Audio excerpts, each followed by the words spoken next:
The sole vice presidential debate for the US presidential elections will be held tonight at 9 p.m. Eastern Time at the CBS Broadcast Center in New York City. This is the first time since 1988 that the Non-Partisan Commission on Presidential Debates is not organizing debates due to concerns over partiality. CBS, as a result, has taken up the responsibility. While this is an extremely tight presidential race and the debate is unlikely to sway many voters, the vice presidential debates are a tradition and have been held regularly since 1984. So, what are the rules of the debate as outlined by CBS? They will largely be similar to the presidential debate between Vice President Kamala Harris and former President Donald Trump, held earlier this month. The debate will be moderated by Norah O'Donnell and Margaret Brennan from CBS. There will be no live audience for the debate, but it will be streamed live for viewers to watch online. Candidates may not interact with campaign staff for the duration of the debate, including the 2 4-minute commercial breaks.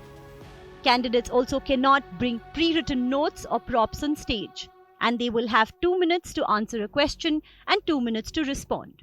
They will be allowed another minute for rebuttals, which may be extended by another minute based on moderator discretion. Interestingly, unlike in the case of the presidential debate, the candidates' microphones will remain on throughout, but CBS reserves the right to mute them if necessary. Now let's look at the candidates briefly.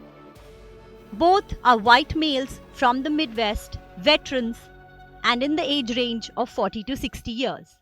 The similarities, however, end here. One is a lawyer, venture capitalist, and also an author.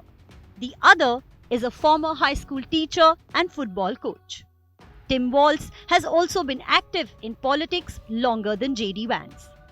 And it goes without saying, in line with their party positions, they differ strongly on policy issues.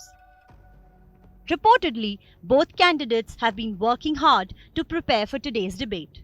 They have also been studying each other's debating styles to better navigate the debate, and have not been in the national limelight like previous vice presidential candidates. Tim Walz will be using this opportunity to introduce himself to a national audience.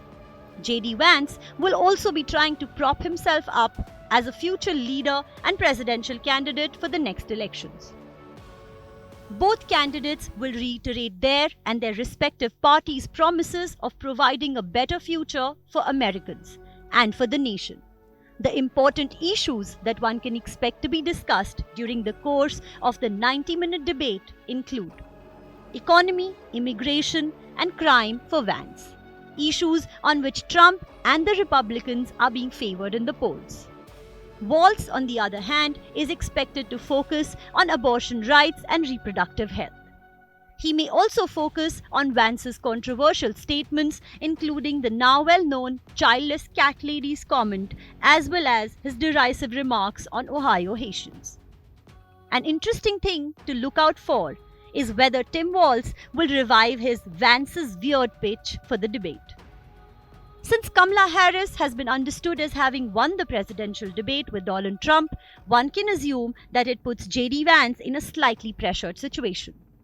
And even though the effectiveness or utility of vice presidential or presidential debates may be questioned, voters can sometimes be swayed by the smallest of gestures, a misplaced word, or an ill-intended remark. The debate is clearly a great opportunity for the candidates to reach a wider audience, fill the gaps in voter reach for their bosses, and garner positive momentum, both for themselves and their respective presidential candidates. Bureau Report, India Today Global.